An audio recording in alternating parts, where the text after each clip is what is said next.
हर माया की काट खोजने में सक्षम हो तुम दोनों। तो तुम हो जिसने हमें पहले भी मारने का प्रयास किया था, और हमने पहले भी तुम्हारे प्रयास को विफल किया था। तुम्हारे कारण मेरे भाई के प्राण संकट में पड़े हैं।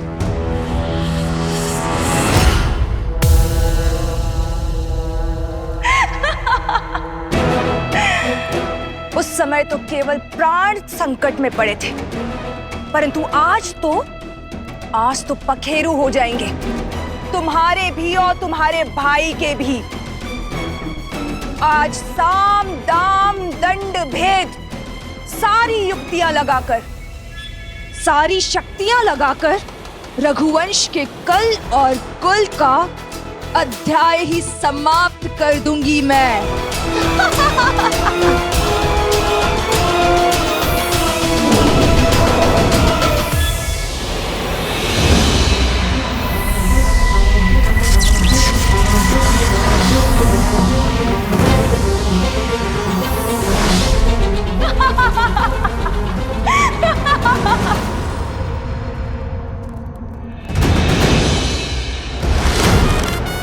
सावधान शूर्पणखा, स्त्री पर वार करना रघुकुल की मर्यादा का संघार है।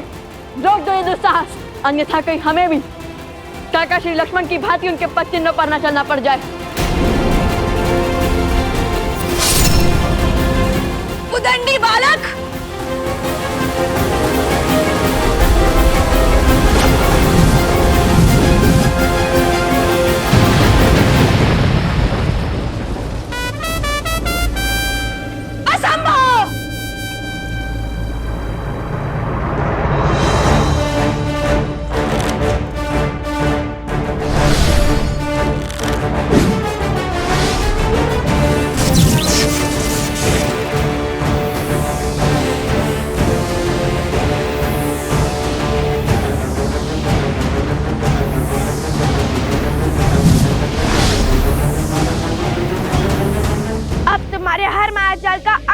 शूर्पणखा, अब तुम कोई खेल नहीं खेल सकती, कोई स्वांग नहीं रच सकती।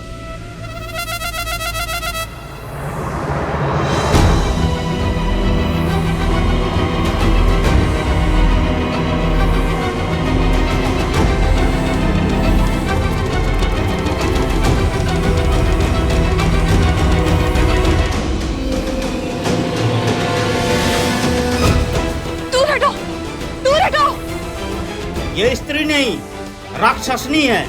इसका वध इसी क्षण होना चाहिए। मारो इसे। अरे सिया राम के वियोग का कारण भी तो यही है, मारो इसे।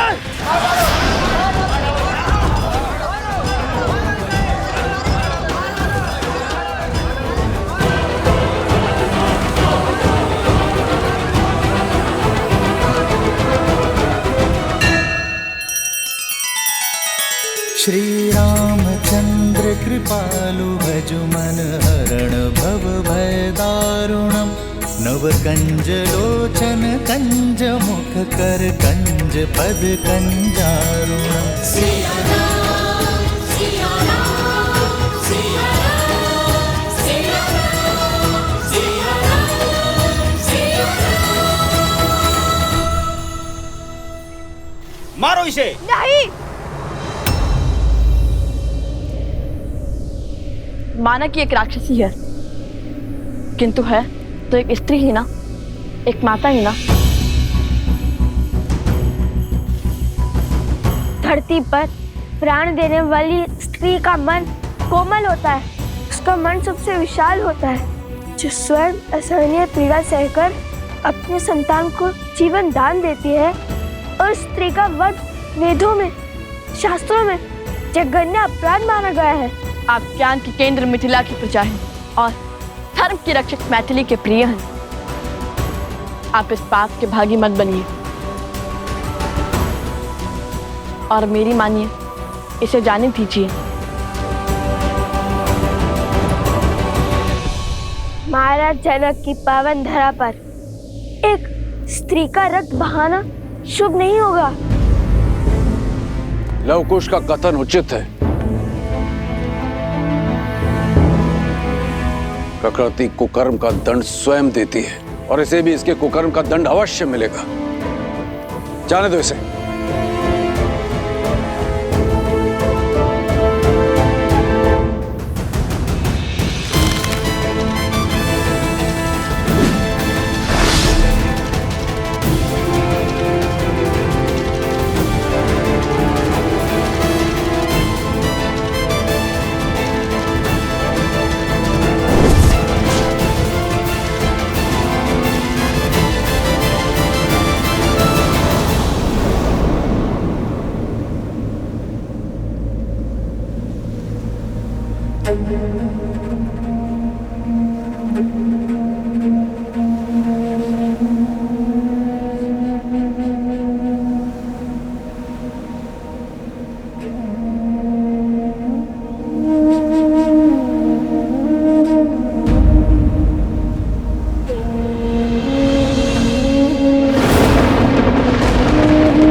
जब ब्रह्मदेव से वरदान प्राप्त करने के बाद इस भूमि पर आपने अपने पांव रखे थे और आपने अपना दिग्विजय आरंभ किया था।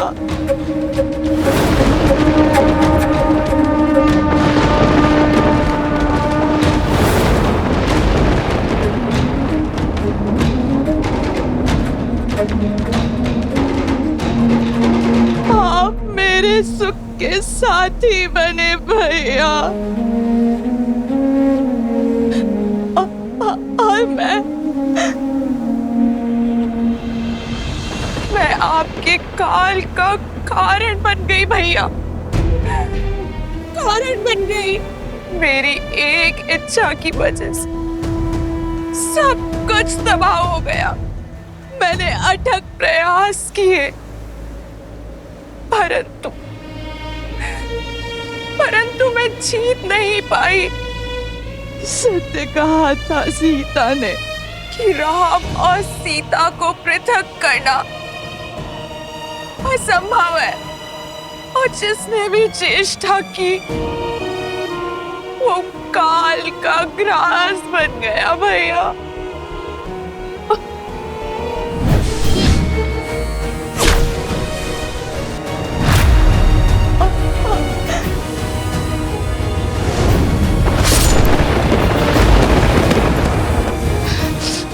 मारो इसे। नहीं, माना कि एक राक्षसी है, किंतु है तो एक स्त्री ही ना।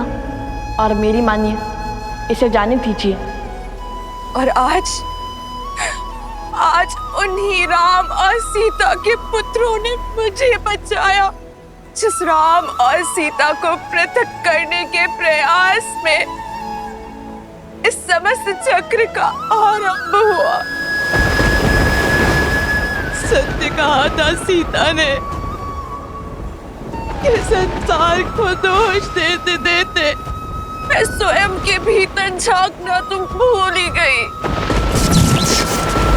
तुम्हारे हर शब्द की प्रतिध्वनि अभी भी मेरे कानों में गूंज रही है सीता। खेद है मुझे। मेरा परिवार, मेरे कुल का सर्वनाश का कारण मैं बन गई। अब मुझे शीघ्र जाना होगा अपने कुल, अपने भैया दशानंद के पास, ताकि मैं उनसे क्षमा मांग सकूं।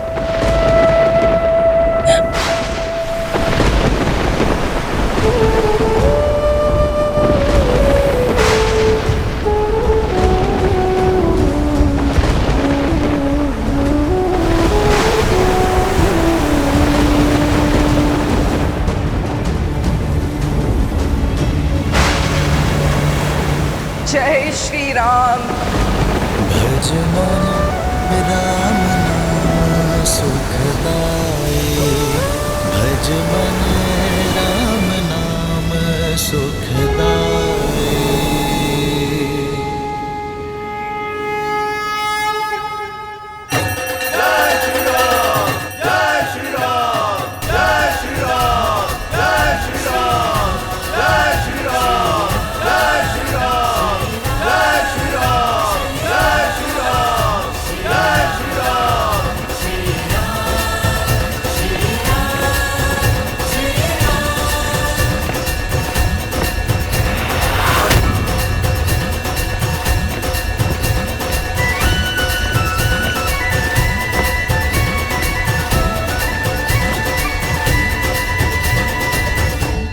तो देवी सीता के लिए महारानी के राजवस्त्र और मुकुट भी जा रहा है। अब तो अपनी योजना बताओ। निक और धीरज रखो मित्र, कुछ ही क्षणों में उचित समय हमारे समक्ष होगा।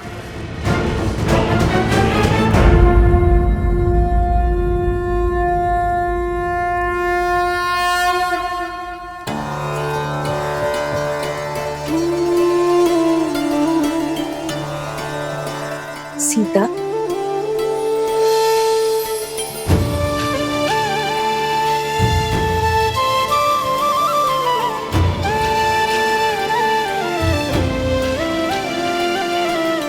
माता,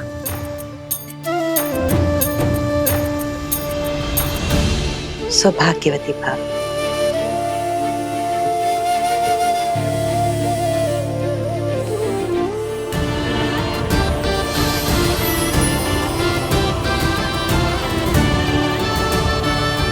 संपूर्ण अयोध्या अपनी महारानी सीता को देखने के लिए आतुर है।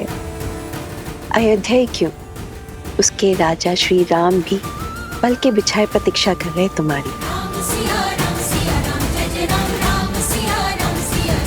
क्षण भर दीजिए माता, अपनी अंतिम प्रार्थना संपूर्ण कर मैं सज हो जाती हूँ। माता, क्या हुआ? आपकी आंखों में आंसू क्यों? अरे कुछ नहीं, बस अपने सौभाग्य के आभास हुआ है। सच सीता, ये सौभाग्य है हमारा, राम का, अयोध्या का, कि तुम हमें मिली। प्रजा के लिए महारानी माता समान होती है। अब पुनः अयोध्या को अनाथ करके मत जाना सीता।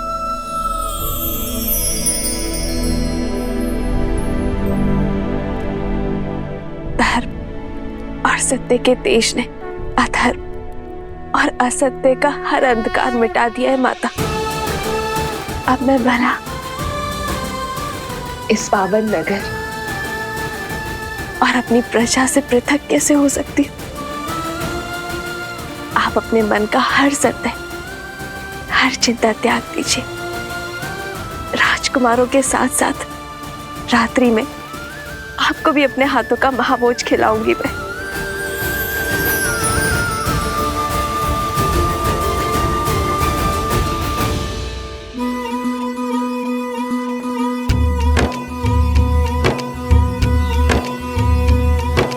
महावेगी सरयू के किनारे पावन बड़ा है एक नगर,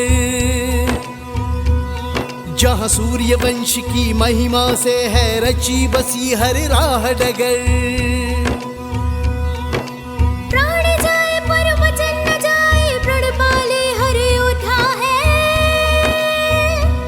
जहाँ धर्म का सूरज उगता है, उसका नाम अयोध्या है, उसका नाम अयोध्या है, उसका नाम अयोध्या है।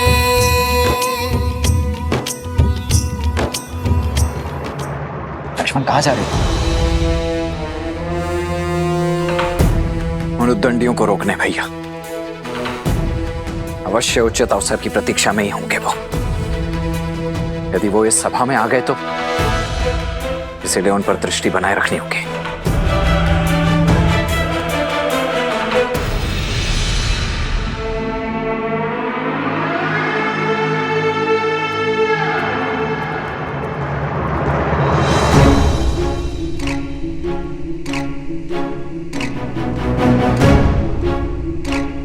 क्या हुआ?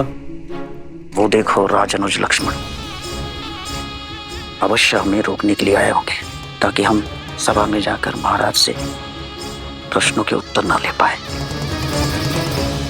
कुछ सोचो।